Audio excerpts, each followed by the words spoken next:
This program is brought to you by the Brennan School of Business at Dominican University, along with Professor Zack Ross. I hope you enjoy.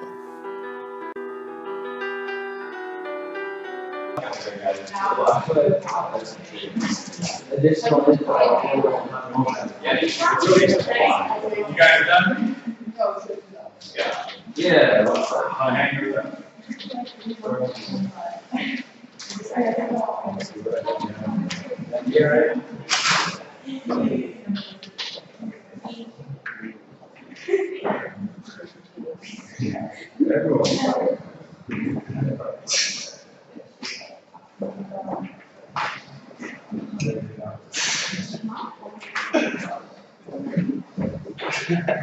Hey, on a side note, you guys,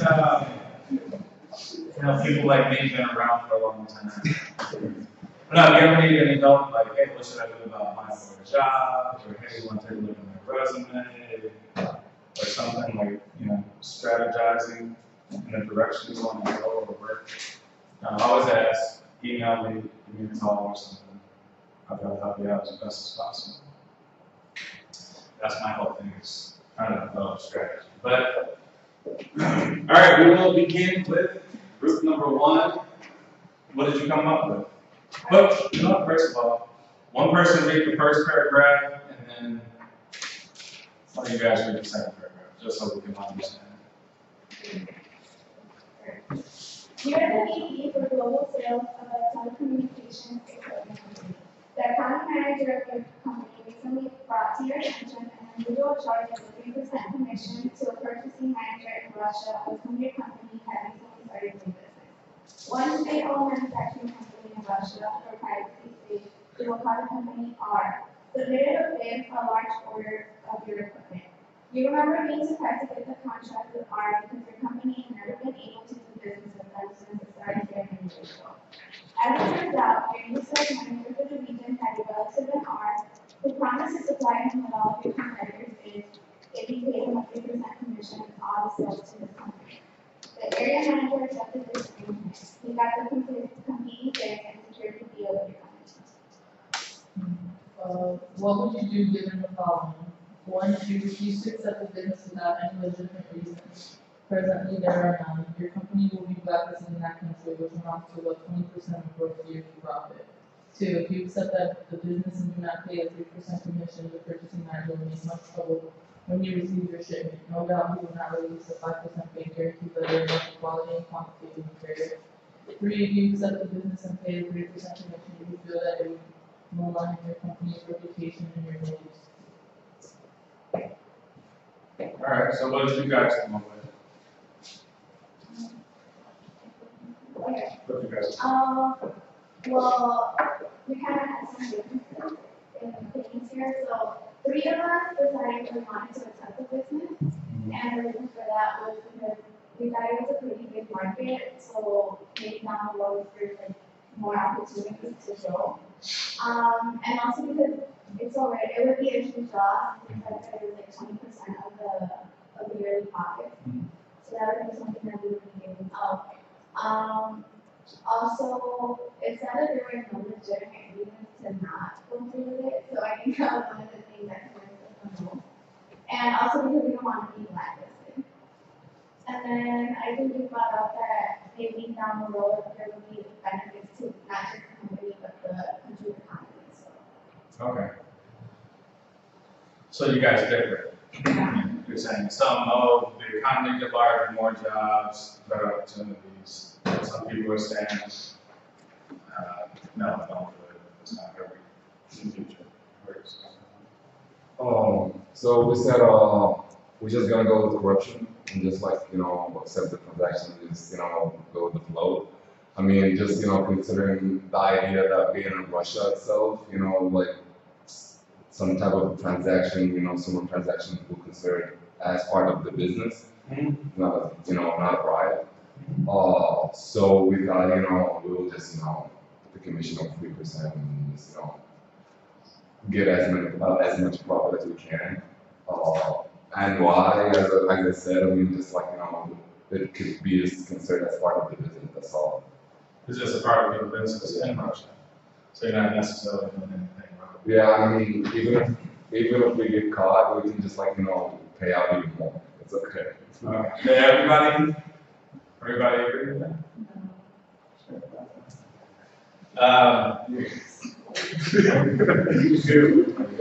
We all agreed to pay 3% because this guy is getting us these contracts, even though he did it already. Like at first we didn't agree with it, but we got a very good business from it. So we're just gonna pay 3% and then deal with the repercussions later. And then we need to find the guy and just waive it all on him since we are paying 3%. So you kind of strategize to put yourself in a unique position that you will work with this guy. You're gonna pay him 3%? Yeah. Or you're not gonna pay him 3%? Oh, yeah. Okay. Or you do. Yeah. So basically, all the risk goes on him. Yeah.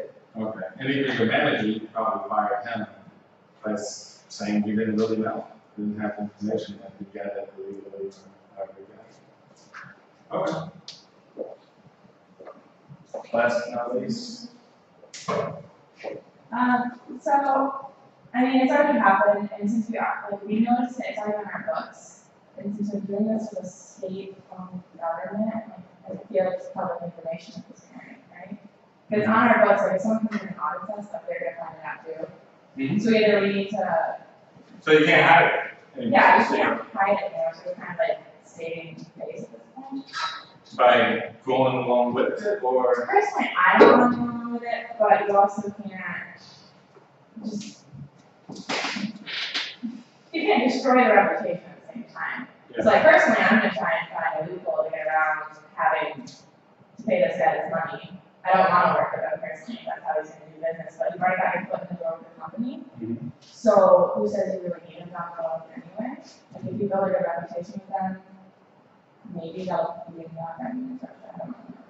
so even by telling you have even more to lose, because people will start to look at your business practices. Yeah, I So, mean, hey, it's people. on the books already, once you're gonna start like tampering with your numbers and everything.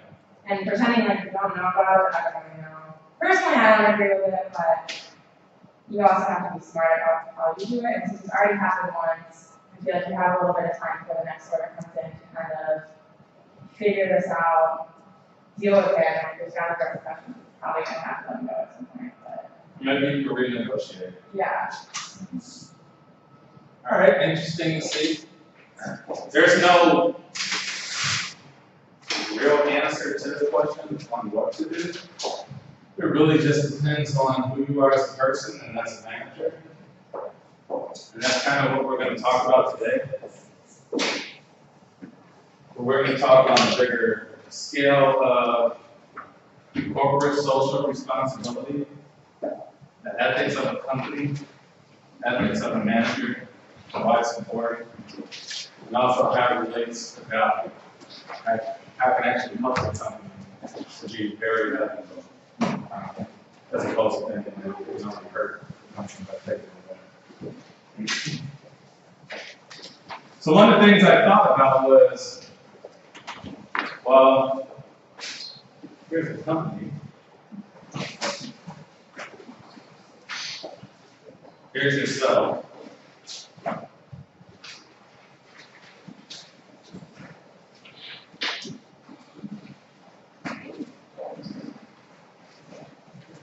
And let's say what makes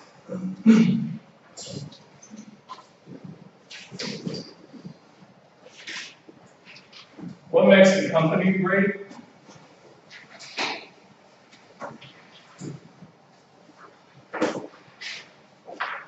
Let's say what makes you great?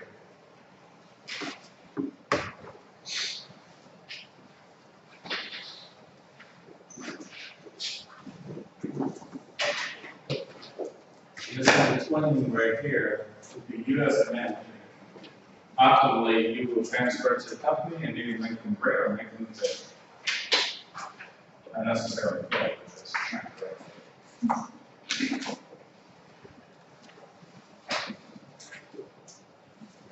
So let's say we'll do two extremes. On one extreme, hey, what makes you great? What do you think makes you great? What makes you great? What makes someone great as a person?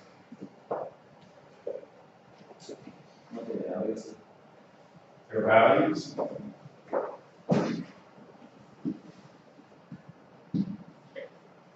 Let's think realistically. What do we all think we need in order to be great?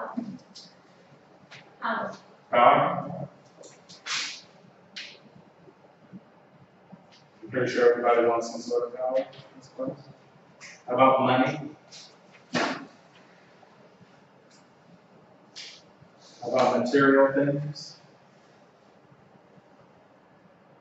It's probably how we perceive and judge others and value them and say, the person's great. Look how rich they are. So much power they have. The same applies for companies. Money. Let's say operating within the model. We're not going to say illegal. But that's a relative term because a country or a region you're working in has different laws, etc. So let's say within the country or region, within the region.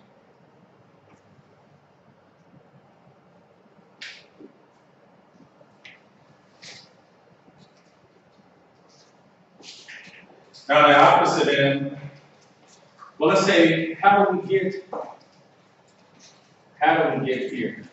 What are some of the things that get us to power, money, and buying material things that we perceive to be great to us? We're just born with it. Some of us are. But what are some of the things you guys are doing in order to move towards, hey, I want to have a nice car, a nice house, etc. Education. Education.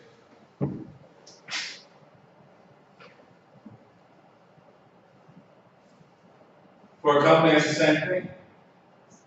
It's information. You want to have the best, most up-to-date information. And that's how you make your decisions. All decision making is based on good information or bad information. How else did we get here? We use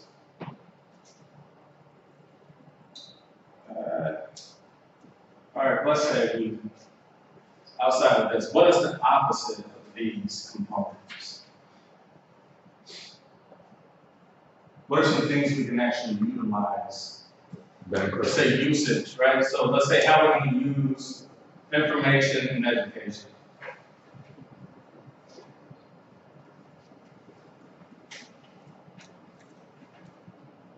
How would you use them? Yeah. Alongside with this money. What are you going to use it for? So maybe you make more money, right?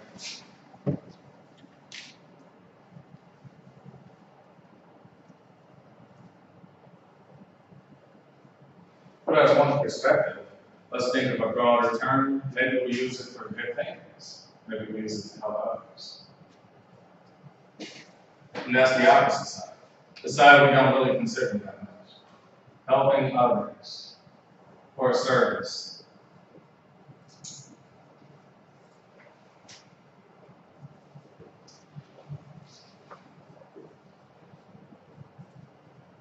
Why is this important? It changes people's lives.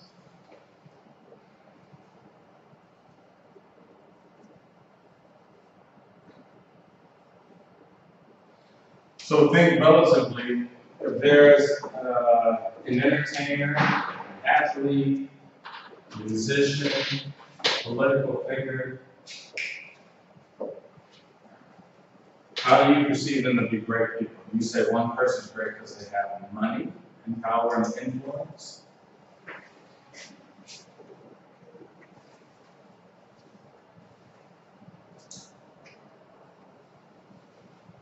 Or would you say that they're great because the way that they utilize things to help others, to combat social issues? And how much more does that make them a better person, a greater person, a perceived image of greatness? You guys kind of understand what I'm saying? That's essentially how you have to think as a manager relative to your company working overseas. Yeah, you're gonna make money. Yeah, you want a big bottom line. Where do you draw the line? Do you say it's all about this as a person? Or do you say, hey, you know what, I use that to come back and after I've made money, after I bought all the cars, the big house, I start a program, start an endowment, I create things to help people and change people's lives. And so essentially what we were talking about here with Russia, we kind of engage to see how people's perspectives is. You know, is it short term? 20% for a year? Was it long term? 10 years, 20 years? How is that sort of mind frame going to impact you 10, 20 years down the road if that's just the policy we set? Hey, we do business the way they want us to do business, and that's it. So it's something to greatly consider as a manager. So you guys adopted two different approaches. Let's say philosophical managerial approaches. Some of you guys were saying this universalism.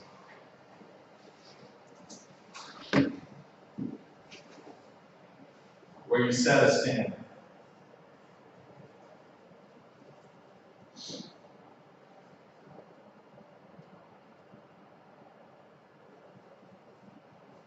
And you follow it wherever you go.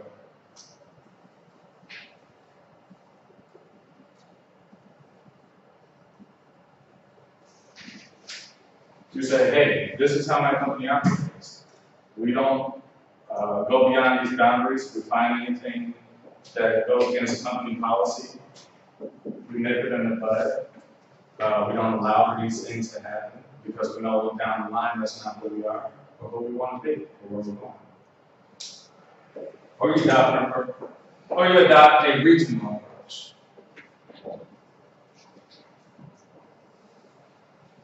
You say, I do business the way everyone else here does.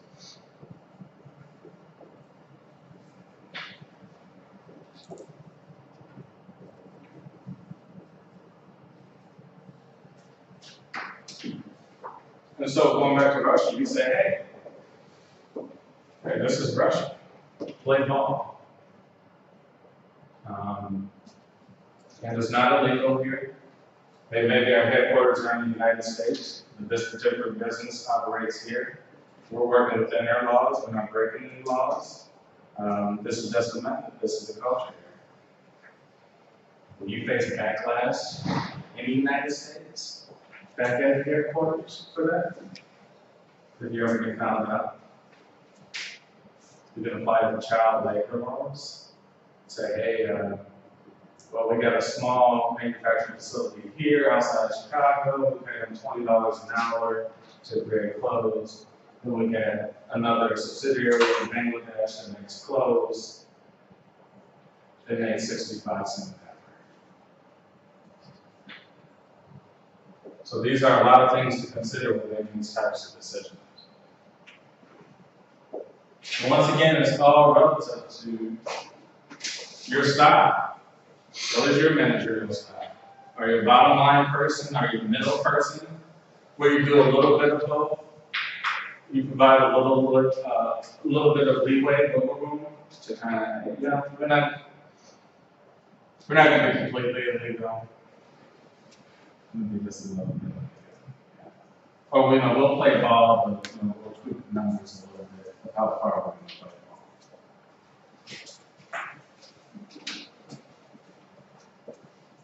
Any questions?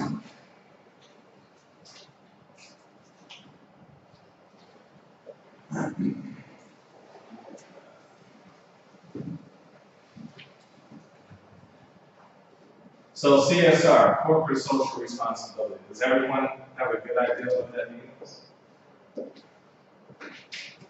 I know someone asked last class, what is CSR? Were you guys taught CSR in like previous classes?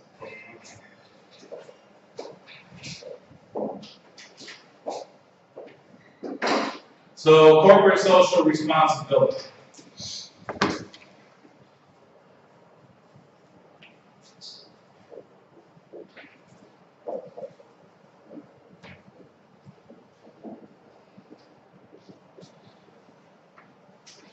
This focus right here is doing good primarily just for the sake of image, right? You want a good image. Why you do good? Because you want to be perceived a certain way by your consumers, by your stakeholders. So let's say perception of goodness or good practices. How are some of the ways you could implement corporate social responsibility? Like, what are some of the things you would do as a manager? What would you create? What would you develop? What would you execute? I watched a video about Nike.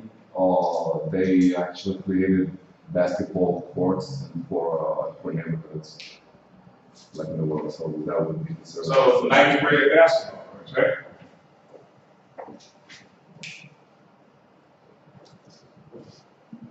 So facilities for communities, right? Yes. Community basketball courts. Anything else? Tom's has like a give back. Tom's shoes. And where we are practicing classes. So Tom's do all these really great social programs and give away things. Just pay a fair wage. Fair wage. Fair living wage.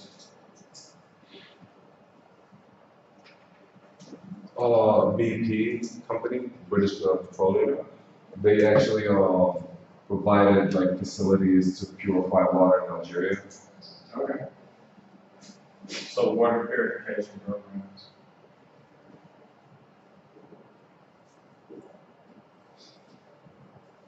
So if you did all of these things under corporate social responsibility, you're looking towards image. How does the world perceive? Do they perceive us as being beneficial to the community, etc.? And there's the bottom line. Sometimes you do lose money on this practice. And so there's been another practice that's been developed that actually helps people, and it also makes you money. And that's creating shared value. So where this is CSR, this is CSV. Corporate social responsibility is a short-term managerial plan. CSV is long-term.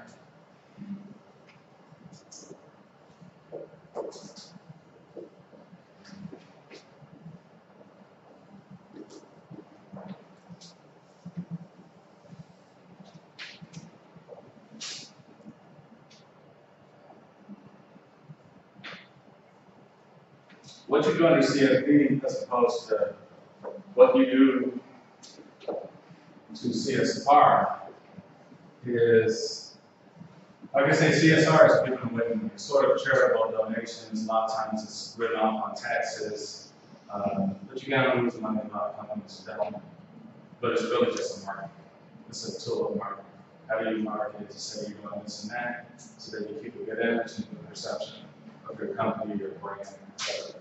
CSV, on the other hand, works directly that things impact the company.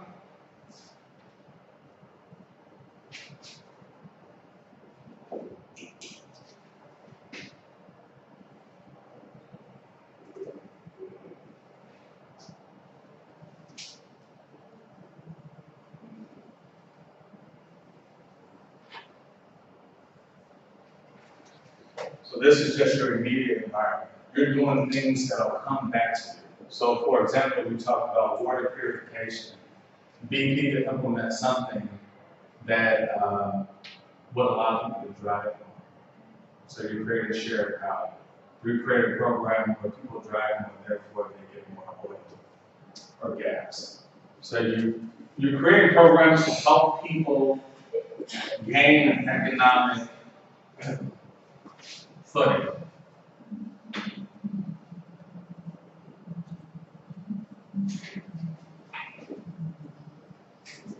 right? Creates more jobs. If it creates more jobs, it creates more consumers. So if it's selling a product or service, you see that it's coming back to you now. You can do all type of metrics to see how much down the road, depending on the population that you help increase with jobs, how much you get back. Well, I don't want to take too much time because Benjamin wants to get up here. We'll stop with this for now.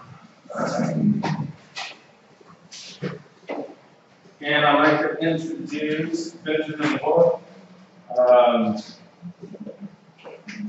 Benjamin is former State Department, former FBI, former political assassin. Not officially. Well, everything's classified. He even sends me emails and it says, literally says classified and unclassified. Because once you're in a mine, you're always in a mine. So I'll let him talk. But something very funny. Something very funny about Benjamin. So obviously Benjamin has seen a lot around the world, right? We're talking tragic things that many of us hope we would never see or experience in real time in real life. And so we're eating at Denny's down on Harlem, and we were just talking about like, hey man, we're in Afghanistan, in Libya, Tunisia, in Iraq, doing the Iraq War, doing the Afghan War, like the things you saw up front and close being on the ground. And he said to me, he was like, Zack, I asked him because he's kind of monotone all the time, so sometimes he has to catch his jokes, like and so I was like, dude, why are you always like stoic like this? He was like, man, he said literally if someone's head exploded right now while we're eating breakfast, he's like, I would continue to eat breakfast.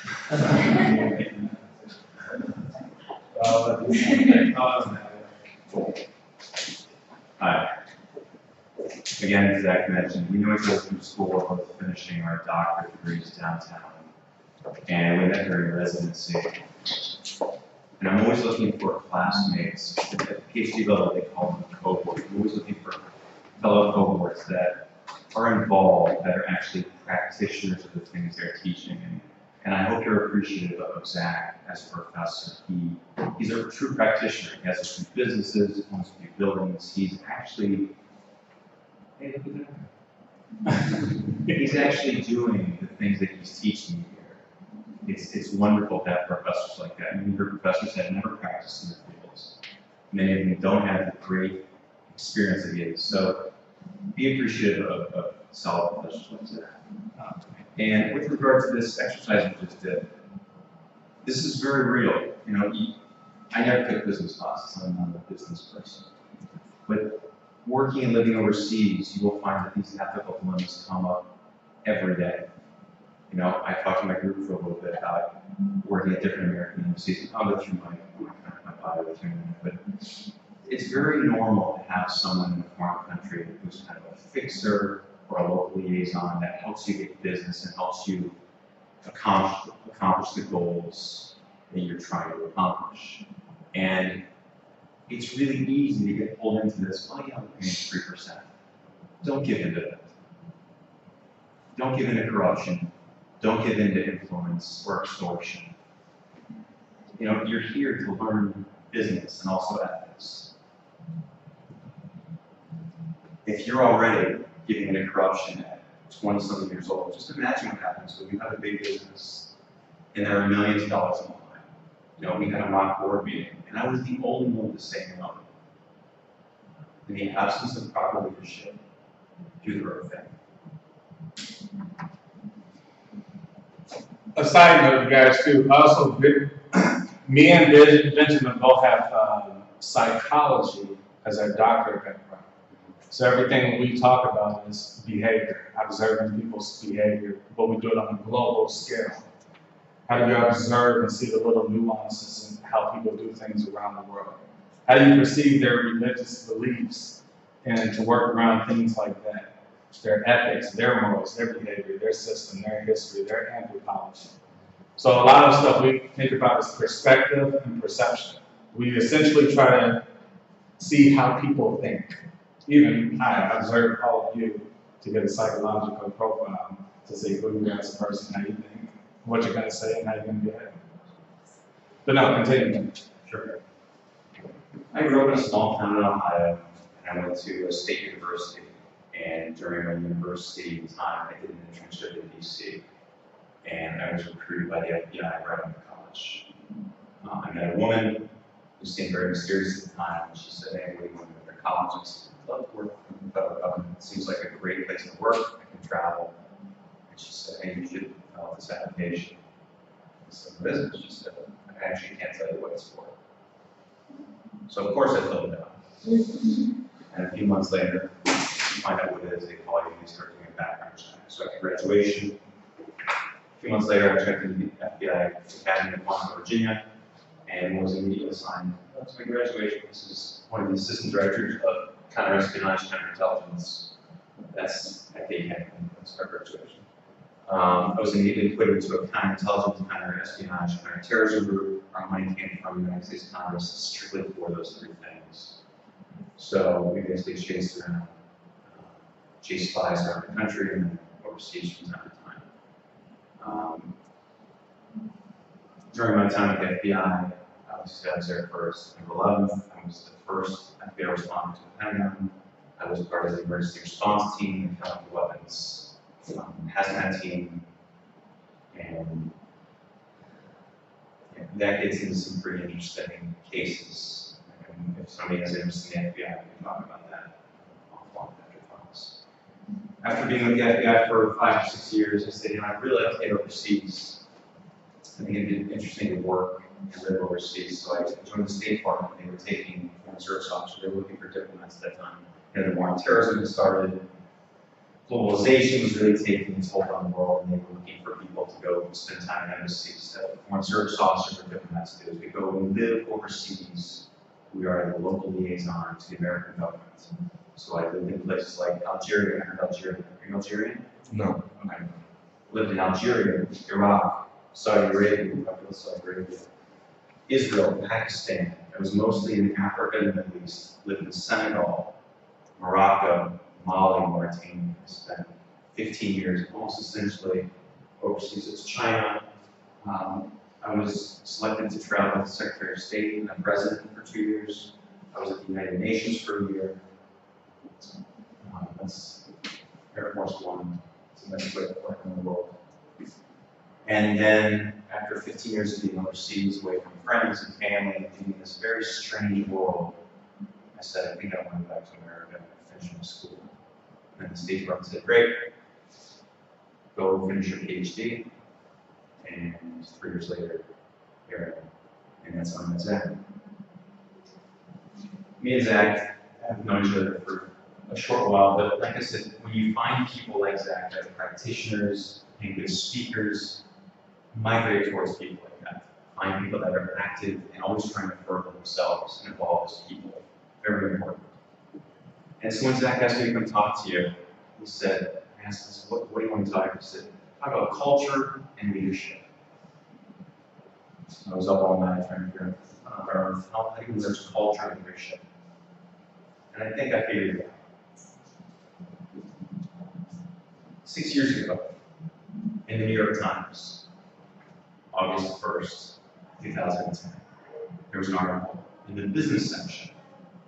A very prominent businessman was being interviewed by the New York Times, and they said to him, they asked, the final question for the interview was, what advice do you have for young men?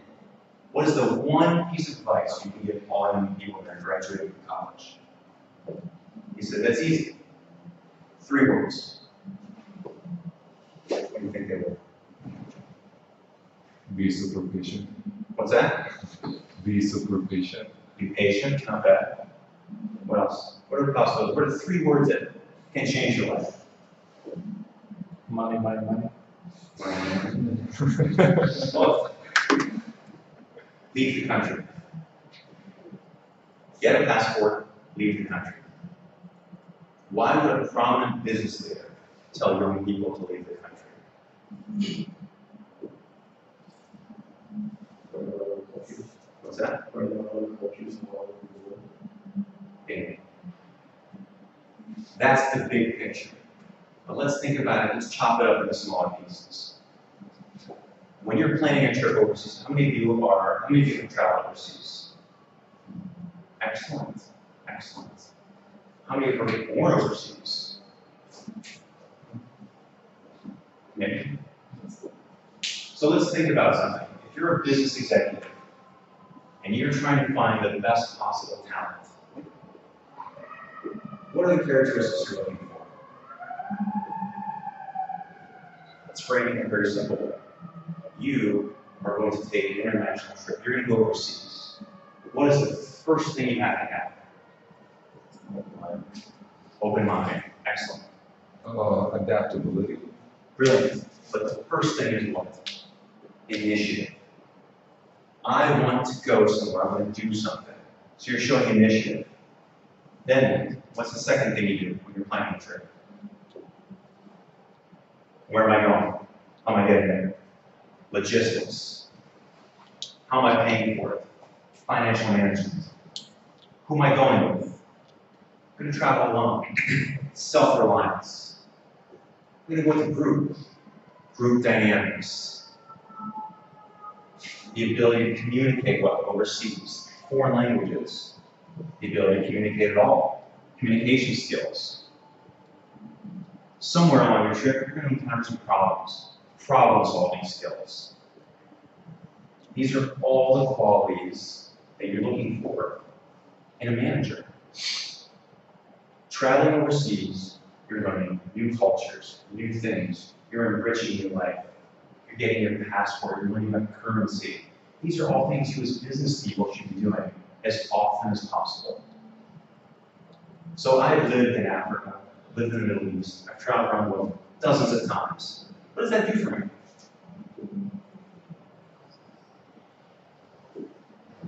Well, as a business man, if you're trying to open up an international, or if you're trying to go overseas, you got a business there, you know how the people are, you know different cultures, you know what interests them, if they're compatible. Good. Let's give you an experience. There's a better slogan for experience. I like to call it street credit. When you have street credit, you have experience, you have cultural competency, and you have all of those skills we just talked about: adaptability, team building, flexibility, financial management. Makes you a great manager. You take all those things, you couple those with experience and street credit, that's leadership. If I say to you, as a class, listen class, I know you want to move that way. That's the easy way. That's the corruption way. I want you to come with me this way. Are you going to follow me? Hopefully. That's leadership. That's why you're in college. That's what you're here to learn. You're here to build on these basic skills to make you a better person, a better adult, a better manager, and ultimately, a better leader. I've never forgotten our if you don't have a passport, please get a passport. Leave the country, buy a ticket. Study abroad is a tremendous way of doing that. It's rolled into tuition already. You're going to have to take out a loan. Get overseas as soon as possible. Questions? Anything. Ask me anything you want about the FBI, State Department. I worked at Interpol. I chased fugitives around the world. Any questions?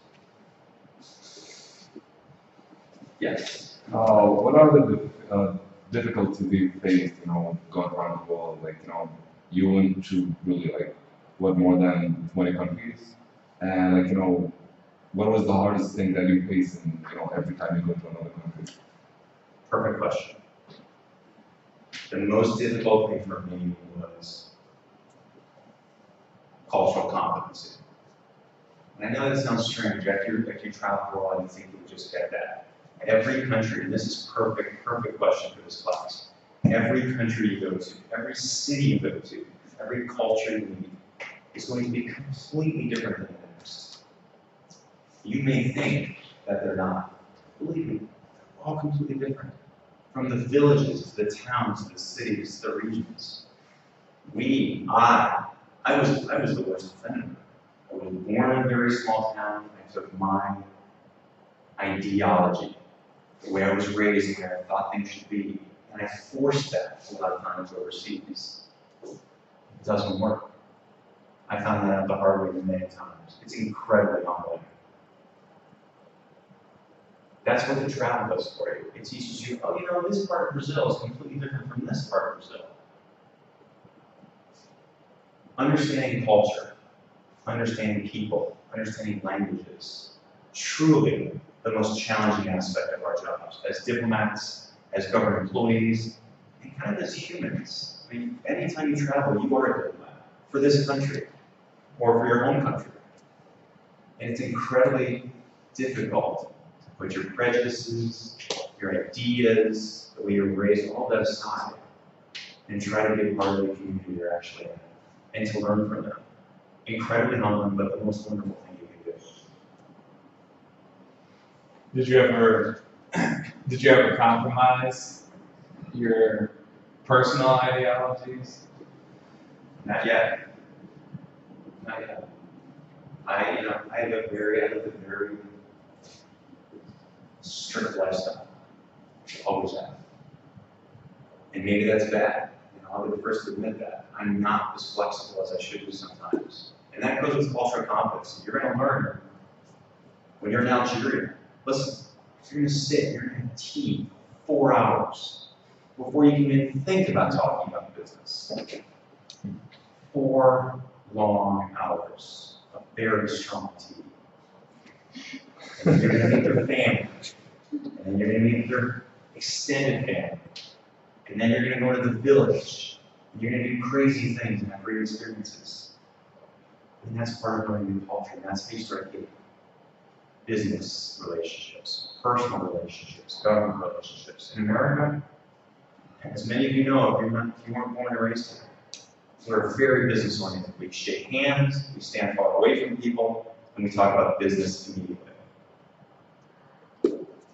Slow down. Learn the culture, learn the people, understand that cultural competency will make you a better leader, a better manager, a much better business person. Yes. So when you actually go to other countries, do you study and read about them first, or you just go and experience whatever happens there? What would you do? I would read, I would read a lot. I don't want to be in a situation where I'm awkward a little bit, you know what I mean? That goes to culture, cultural competency, and what they call cultural intelligence. Zack and I's program is called International Psychology. It's basically the international way of looking at psychology, human rights, marginalized populations. And the first thing they teach us is cultural competency and cultural intelligence. And one of the ways of doing that is reading about the place you're going. What time's class? 11:15. Okay. So yes, read, study before you go travel someplace. Know where you're going, what the people are like, what you're doing. What else do you Speak of you badly. That is my piece of advice. Where this man said leave the country, my big thing is learn languages. If you are not a part of the conversation, I mean literally part of the conversation, you don't exist. Translators are wonderful, but start learning languages now. Many of you probably speak Spanish, English, French. Learn a challenging language. Challenge yourself. That can be part of your semester abroad. Challenge yourself to learn Russian, Farsi, Urdu, something crazy, Serbian, Czech. It will serve you volumes in the future, I promise you. Last question. Mine is wrong with language. That's a big tip that you have us when you travel. The fact that you can't learn any language when you're asking for something Right. And we're incredibly fortunate. English has become the language of business. So easy for us. But I'm telling you, it goes along with cultural competence in relationships. If you can learn another language, they will respect you so much more. Start now. Think about it. Starting now when you're 40 in your language, you will have 20 years of that language under your belt. you'll be a whole different person. It will serve you well, I promise you. It's the one thing I have regrets about. I have 2 regrets in life. One is that I didn't study languages. Just like, oh, this is just for me. Any other questions? I think Zach and I are going to get some lunch downstairs if we have more questions. So going to what Benjamin's saying, you have to break the mold, right? So we all have our groups or our little cliques, right? We have a culture here, whether it's sports, whether it's an ethnic background, whether it's a neighborhood or a city. And there's a level of trust. So you as an outsider trying to come penetrate these groups, you have to build that trust. And that's how you get effective management, managerial in this one. Last but not least, Benjamin touched on this, so in psychology we learn this, IQ, CQ, EQ. And always remember, you can have 160 IQ, Harvard, and $1 billion. But if you have low emotional intelligence and low cultural intelligence, you are still very much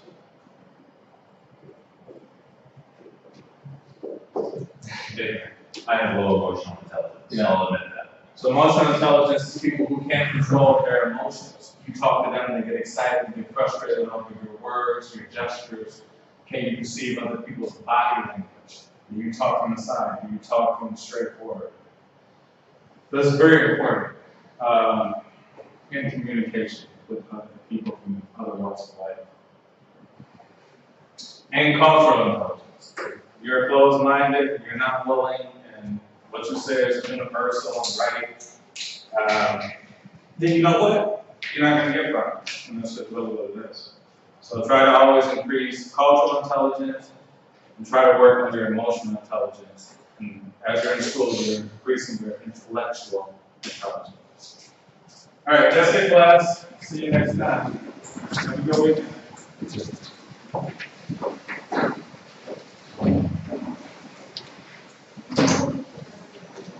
Yeah.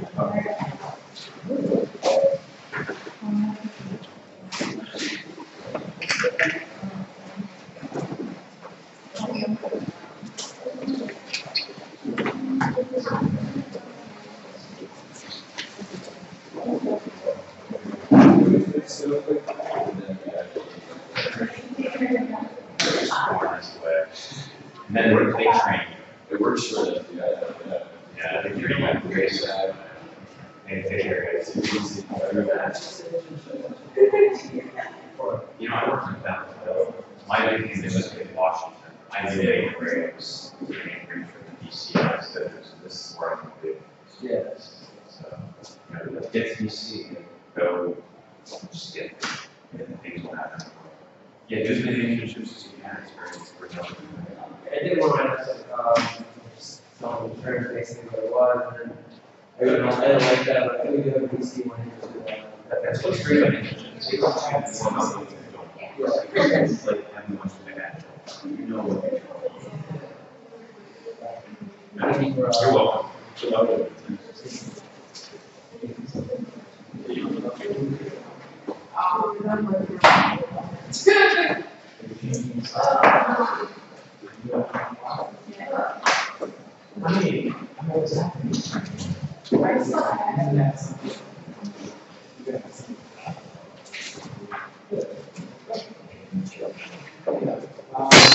So, answer that is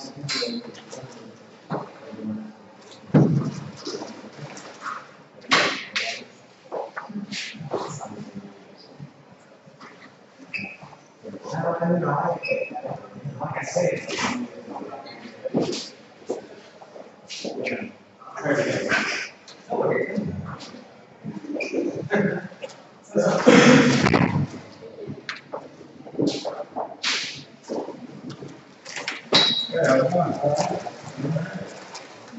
I was familiar with your teachings, but this is a sort of preference.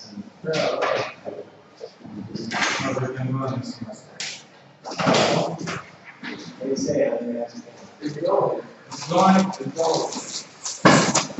Yeah, it does.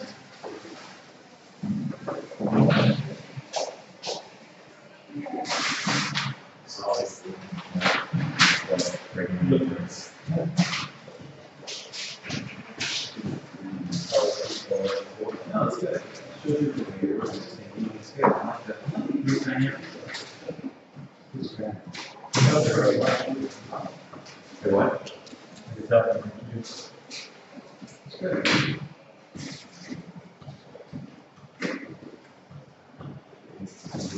Yeah, we love the Dominican.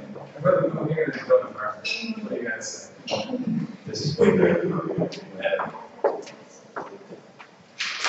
This school has nothing on Harvard has nothing on this school.